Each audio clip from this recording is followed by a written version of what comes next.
Okay, so Joe and I are sitting on the deck of our villa at Alice Springs Caravan Park.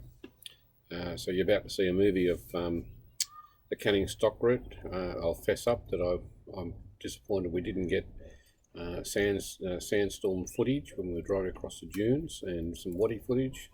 But other than that, it was a bit of fun putting it all together, and I think the team had a great bit of time. So sit back, relax, get your favourite beverage, cup of coffee and a cake or whatever you like, and enjoy the next hour. Now, this is the director's cut version, so it's all in there.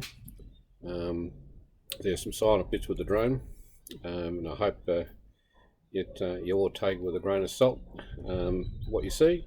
But it was a bit of fun putting it together, and more to the point, it was great fun travelling with other people. So enjoy. Morning. It's standing next to an old patrol at well 46 on the Canning Stock route, day 3 for us. Having a great time. The wind has finally dropped, it's been awful. Not many videos up to this point, so hopefully some more from here. But this is our campsite at well 46. The water is good. Nice fire last night, and even a toilet block here. So as we continue on down, it'll be great. We left Stretch Lagoon 3 days ago. So we're just taking our time and having a great time. See ya.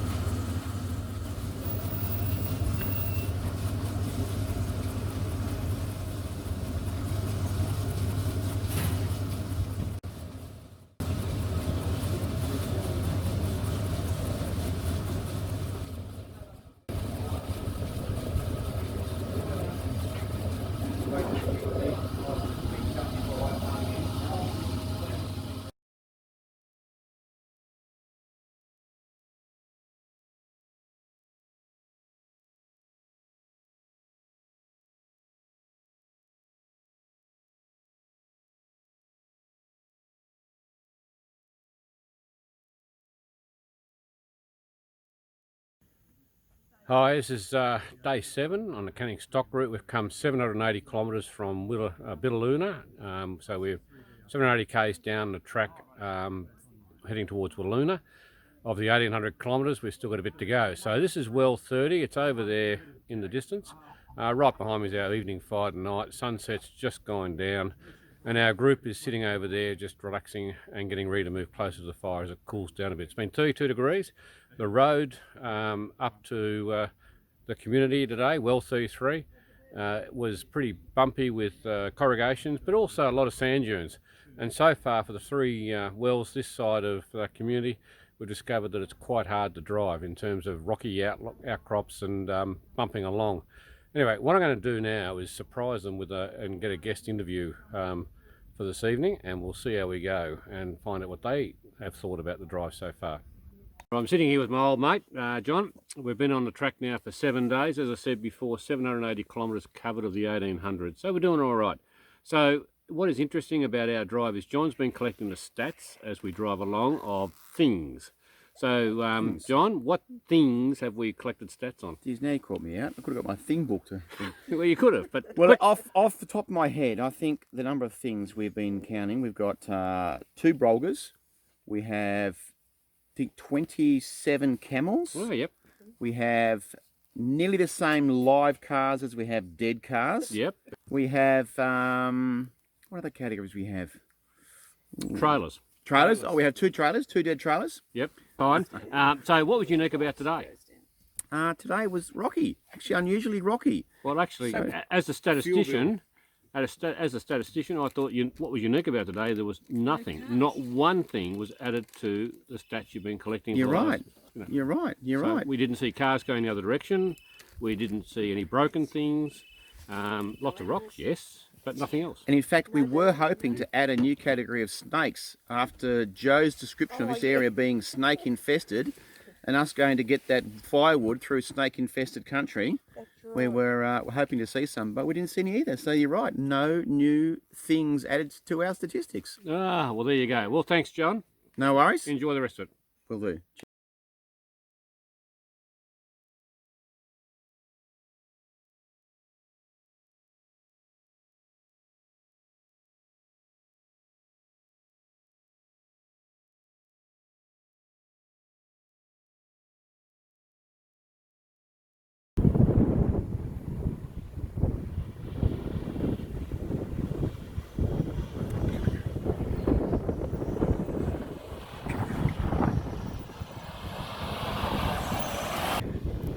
Come on, Cole.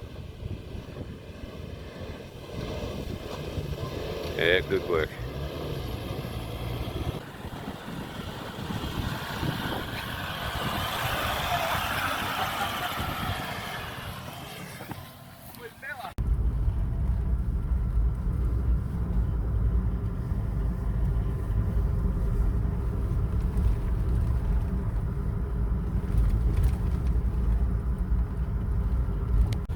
Alright, so it's day 9 and we left well 26 this morning. It's a great spot. The track care people do a fantastic job of keeping things up to date. There's enough water that you can have water every second or third day and be very, very comfortable. A lot of the times the water is drinkable if you treat it a little bit or boil it. And even then, if you push came to shove, you could probably drink it anyway. Speaking about the track, look, there's 3 things that happen on the track. One is rocky outcrops, which can be very slow going, and of course corrugations on the track, which there are plenty of them. And the funny thing about the corrugations on the track, normally on a corrugated road they're hard, whereas if you go out and kick these corrugations, it's soft sand. And in fact, in the dust storms we had over the last couple of days, many times they're actually full of sand, and it makes the ride much, much better, funnily enough. And of course the third thing is sand dunes, and tyre pressures are critical. Good speed, good control, and not jumping up the hill with a lot of wheel spin. That's the main thing. Anyway, I'll talk later on today.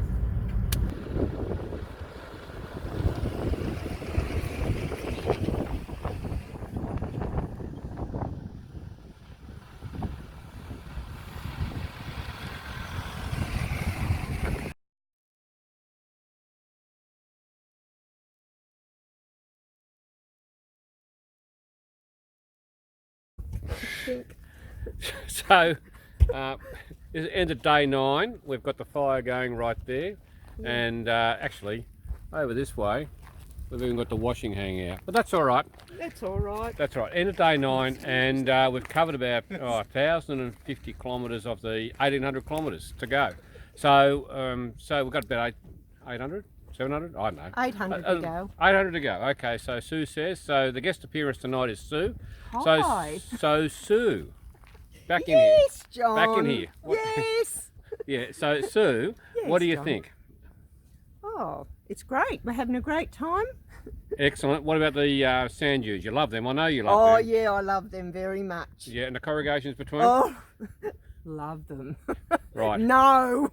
But the best part of the day is sitting down with everybody else like this. Happy hour, sitting down, having a bit of a laugh. Excellent. And if I Bit of turn a around chat. this way, that's our view tonight. It's just fantastic. Just fantastic. Okay, till next time. We are enjoying a great night's fire, and we don't know who's on the football, we have no TV, we have no radio, and in fact all we have is ourselves for entertainment. So Cole is our entertainment tonight.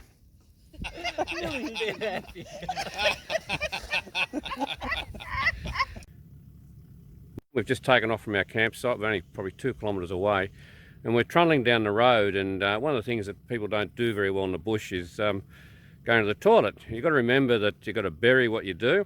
The dingoes around here think it's home delivery for them, and if you don't have a match to put your toilet paper and will burn it, take it away with you, because the dingoes will dig it up and spread it everywhere.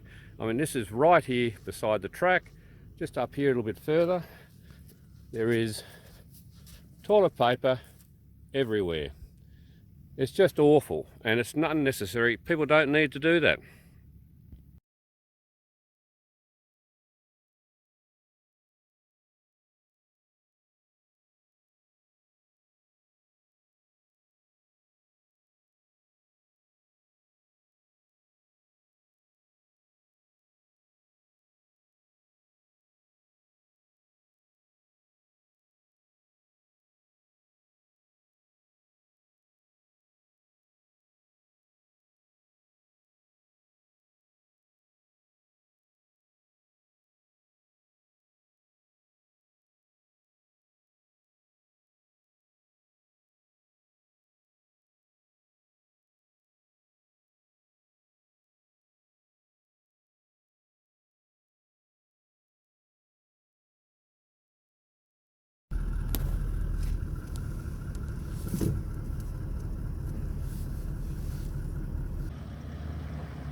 All right, good evening.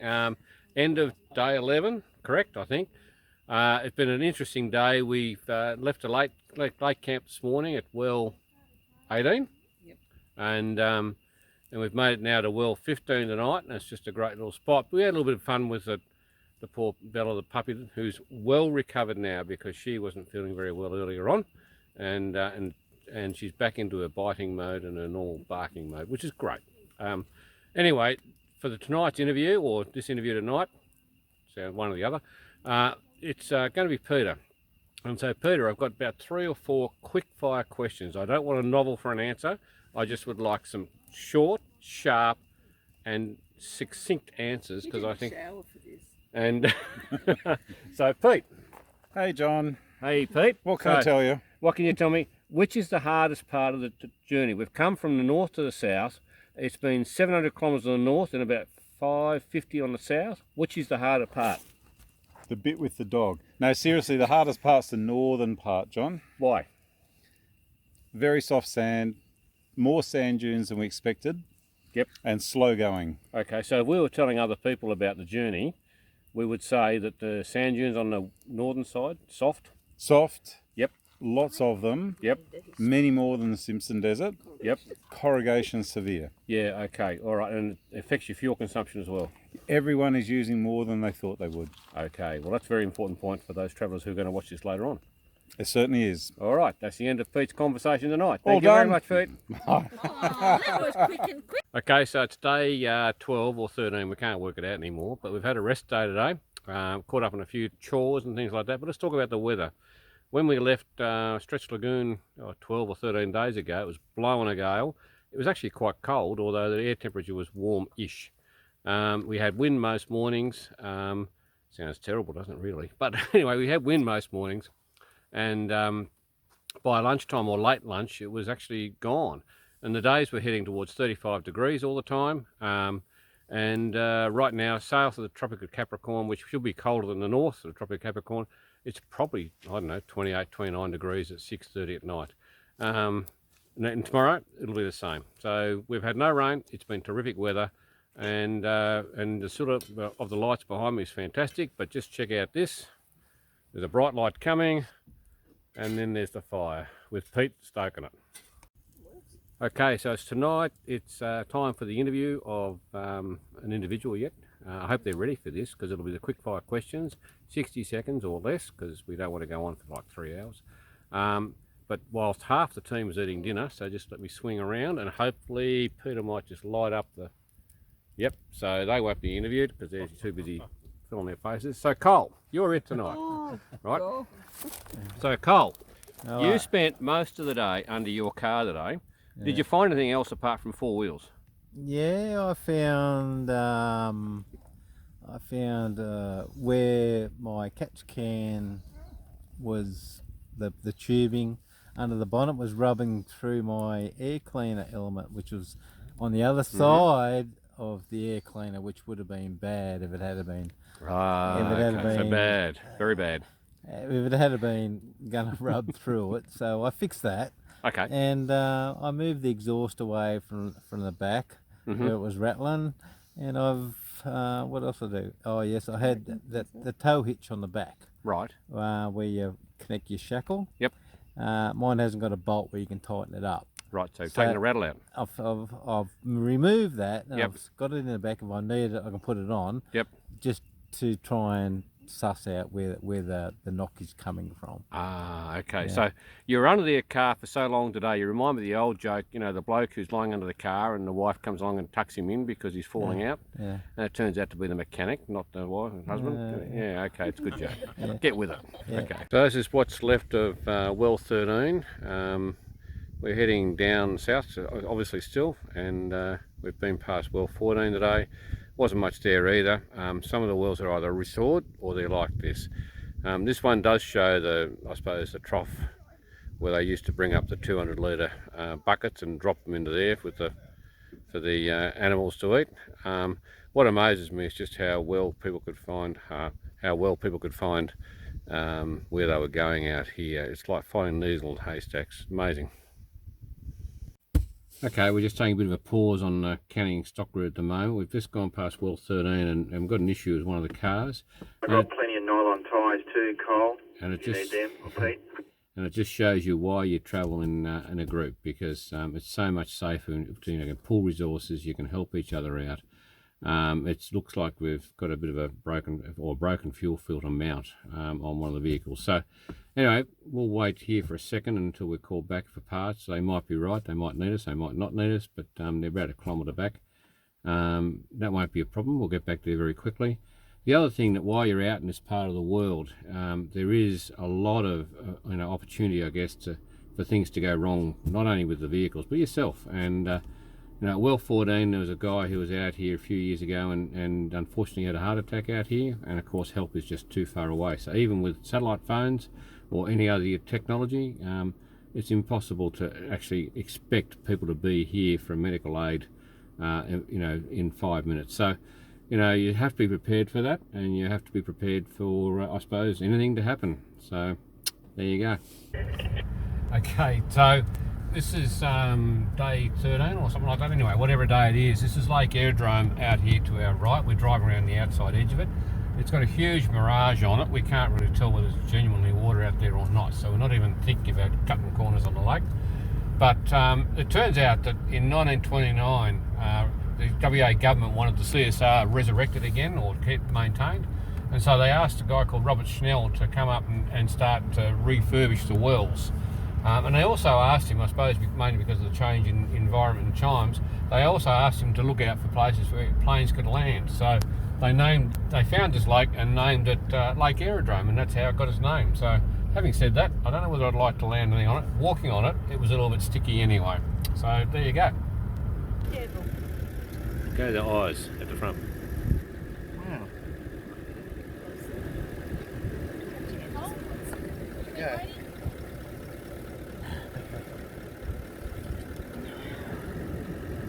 Doesn't it feel spiky?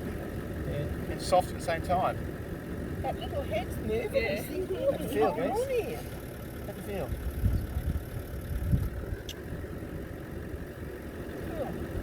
Hey, Wendy, now, I believe that John's a push bike rider. Correct. Correct. I believe that you supported John doing the Simpson Desert crossing. Correct. I believe you would have driven every sand dune in the Simpson Desert. I did. Okay, I know, this is fact, folks. I know that for quite a few days in a row, Wendy has been driving the Canning stock route with its 1,200 sand dunes. That's right. Okay, with a trailer on the back. Yes, so silly. Don't bring your trailer. And you have been driving so well, it's not funny. You've climbed those hills, they've been cut up, and you really have got up them very, very well. Majority of them, yeah. So what happened today? John drove. And what happened? He got up the majority of them. But not all. Not quite. So he needs more practice. Definitely. Okie dokie. Right, so long story short, have you enjoyed it? Yes, I have. It's been great. Love the culture? Absolutely. And the history? Yes, And the drive? parts of it. You have done very well. Thank you. Thank you for the nice interview. See ya. Bye.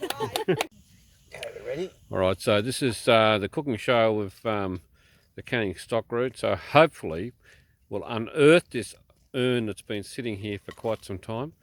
And we won't find burnt ashes in here, but we'll find scones. No, not yet.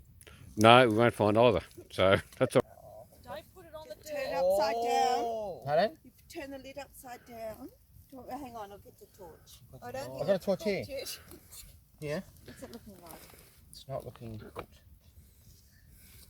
Still a bit doughy. Don't put it on the ground, John.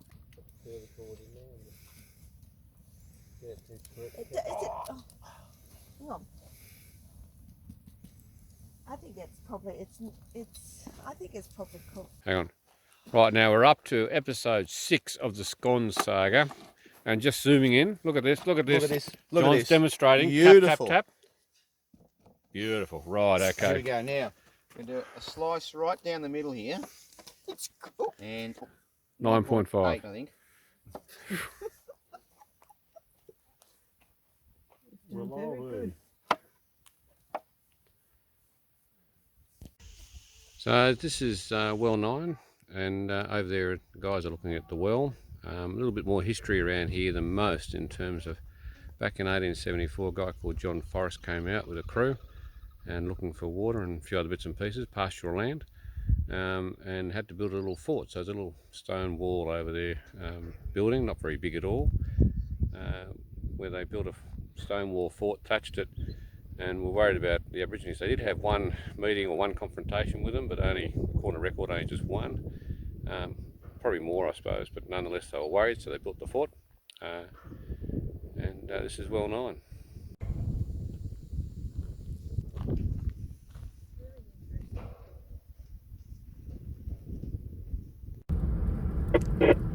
So we're at well 8, and this is actually one of the better, I suppose, better wells in terms of most of the original stuff is remaining. You can see the whip pole, which was the one that dragged up the 200 litres of water for the cattle, and attach an animal to the pulley and get up the remains of where the water went down there with the posts around it to make sure the animals didn't stamp over the trough. Anyway, it's also a very deep well, and I don't know whether we'll see anything, but we'll have a quick look down it if I don't drop the camera. It'll be pretty cool, wouldn't it? You can't see, but it does take a while for a rock to hit bottom. Good.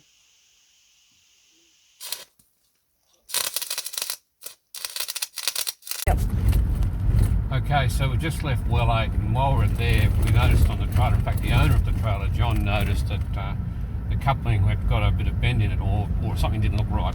It turns out that the metal fatigue on the trailer coupling was starting to mean the coupling was going to come apart from the trailer, and we were lucky enough that Peter and John had a grinder and a few other tools. Peter had the welding kit, 2 batteries, some welding, a bit of time, and probably no more than an hour and a half, and we had the coupling re-straightened and welded up and back on the trailer, and everybody helped out, and again, shows you why you travel in a group. It's just wonderful stuff, and it's great to have all the kit on board, at least in one car, without doubling up everywhere else.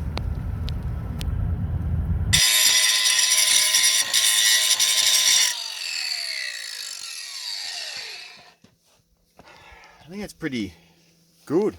I don't really know if I want to go much more flatter than that. What do you reckon? It's a chunky old well, doesn't it? Oh, it doesn't matter. Anyway, let's just talk a bit about Canning, because we're following all the the wells that he dug and surveyed and done. But importantly, Canning was born in 1860, died in 1936. He was, funnily enough, the surveyor on the rabbit-proof fence for 4 years, and it was the longest surveying project around at the time in the world. So, a bit of trivia.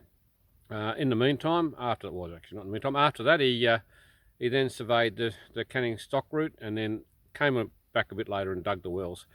So that's enough about Canning. He's a good bloke, obviously. Fell over in the end at 1936, and it's time for tonight's interview. So tonight's interview is, of course, with one of 2 ladies who are left to be interviewed in the last 2 nights, and tonight it is Heather. So we'll just swing around here. Do you want me to stand up? Nope. You can stay right where you are, Heather. You don't need to stand up because Wendy was very good and ran out the front. she did. I need the lighting man's failed, but he's coming back. Here we go. That's better. So Heather, now first things first. I hear in Broome, Peter looked after you very, very well. Peter in Broome. Oh, no. Now, how's Bella going? Look, good. She gorgeous? She is gorgeous, Yep. and she's as good as she can be, but as she's getting older, she's not sleeping as much, so hence neither am I.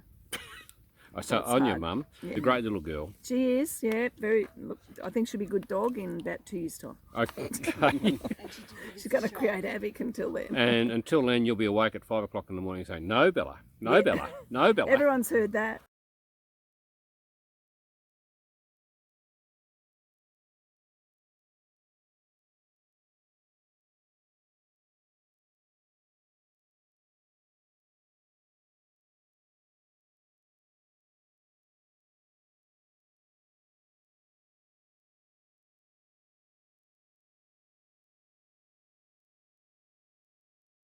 I know.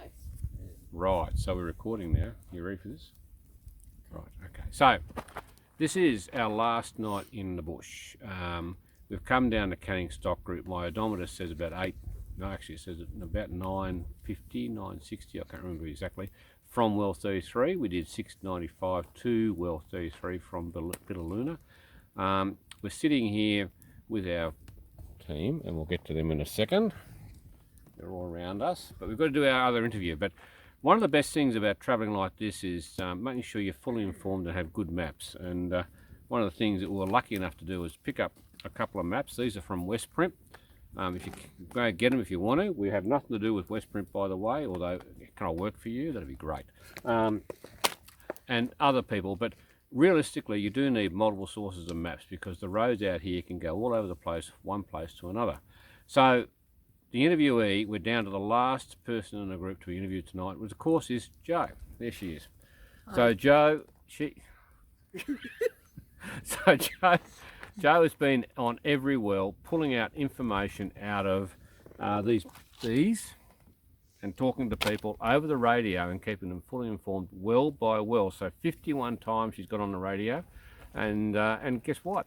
People want more. So Jo, what's it like to read those out? It's fine unless there's a corrugations, and then you have to say, "I'll get back to you," because you lose your spot.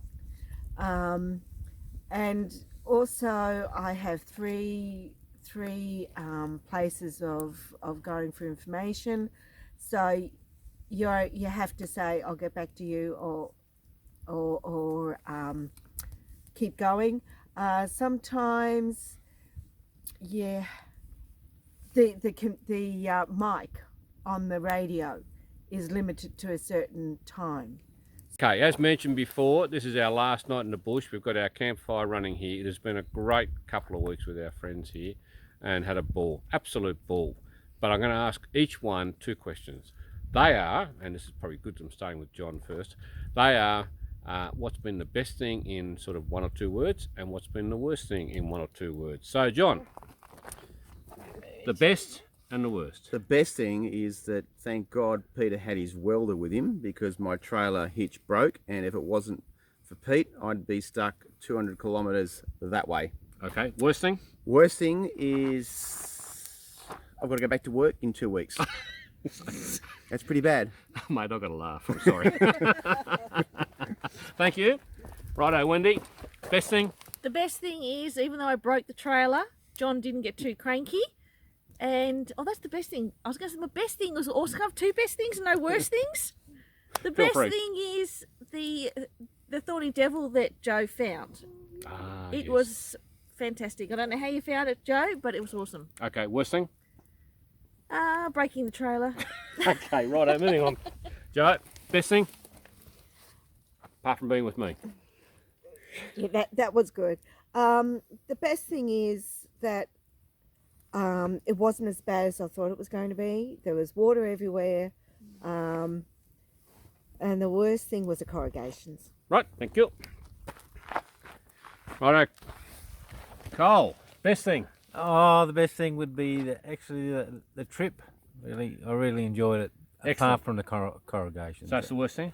Yeah, corrugations, that was the worst thing. We're getting a theme here, aren't we? Yeah, right. Righto, Sue, best thing? Best Whoops, thing hang on, is let me get your face in there. Best thing is happy hour. Yep. Every Right. afternoon, happy hour around the fire. Yep. Worst thing is corrugations and the bloody flies. Oh, theme. Righto, Heather, best thing? The best thing's the changing scenery. I Yes, love the sand I totally dunes agree. and all. It just changed agree. over every sand dune. Yep. And the worst thing is the tent. Oh, Hate it. Hate it. I'm I too think- old. Never going in the tent again. I think I can understand it. I'm just moving on. Okay, right. I didn't think about that one. Righto, Pete. Okay, so someone else can hold my light. The best thing, I think, was completing the last remaining longest desert outback adventure in Australia. Yep, correct. Yep. Totally agree. Yep. And the worst thing? The big pack up, because we've got the overhead of the dog Yep. and the corrugations. Okay. All right. And for me, if you're still watching, you might care, might not. I don't know. Best thing, best friends. Being out here, sharing the experience. It's a great drive. Understanding the history. Love it. The worst thing, corrugation. All right. Good night. Okay, so fuel consumption on the canning, we found that we went north to south, and we came from obviously Billaloona through to Well 33, then Well 33 through to Walloona. So on our first stint, it was about 700 kilometres near enough, and we used 126 litres. And from Well 33 down to Walloona, it was about 1,055. We didn't take too many detours, but we used another 165 litres of fuel. All up, on average, it was probably about 16.5 litres of juice. But in our case, it was a 79 series ute, fully loaded, pretty heavy, but it coped with everything. But yeah, that's about it. 300 litres of fuel will see you through on a normal ute, give or take 20 litres, and you'll hear a bit more about that in a moment. I'm running a Ranger 2012 automatic 6-speed, and I had used 320 litres, just under 18 litres per 100 with the 3.5 tonne upgrade, and I was about 3.5 tonne all the way, and it worked fine. Used more juice on the northern side, it was up around the 20, and then by the time we got down to the southern side, it was mellowed out a little bit, more slow going with the rocks and stuff, but less juice. So that's about it. So you got 320 litres, that'll take you all the way through in a Ranger. Next. Again, 79 series cruiser, but this time a dual cab. Interestingly, within a litre or two of John and Joe each time we filled up, but for roughly the 1,800 kilometres, 290 litres overall, giving us 16.5 litres per 100 average, and we have an upgrade to 3950 for our GVM, and we were within a whisker of that when we started, and much lighter now that we've finished. But yeah, so for the first half we were closer to 18 litres per 100, and the second half we were back down at the 15, so much harder through the first half in the sand dunes, and overall we finished around 16.5 litres per 100 for our dual cab 79 series. And John. Okay, so we have a Toyota Land Cruiser 200 series, and we were towing a camper trailer. All up, our weight was about 5.5 tonne, or a little over that. The top half was, as the other guy said, significantly harder, and we used a lot more fuel. Well, not a lot more, but I think we averaged a little over 30 litres per 100 on the top section. When we filled up halfway through, well, not halfway through, but wherever we filled up at, we put in 230 litres, so we used 230 litres for the top half, and the consumption meter in the car was saying 30 litres per 100 because that's the maximum it can read, so it was over that.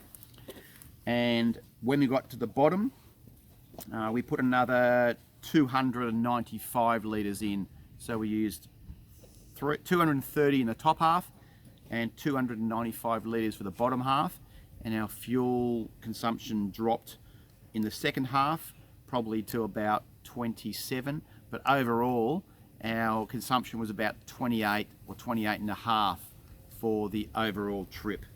So probably used a lot more fuel than I was thinking. What I underestimated was the amount of fuel I used in the lower gears, because you can't get up to any speed, so you're always in second or third gear, and that just chews through a lot more juice. So make sure you add probably another 20% at least for fuel consumption over and above what you're thinking. And just before he goes off, John, he did drive the trailer all the way down from top to bottom, all the way from what is well 5 to well 1. People do say that you can't do it. These days they've realigned the road, changed everything, and people can do it. It's actually not particularly tough. All you need is sturdy trailers. On the dunes further north, you have to be careful, and low tide pressures get you out of trouble. And in fact, don't make too much damage at all. And that was it. And a rear diff locker would have helped, because we had to get a lot of speed and momentum going up over the dunes in the top half, and we did damage the hitch on the front of the camper trailer, but we're able to weld that on halfway through.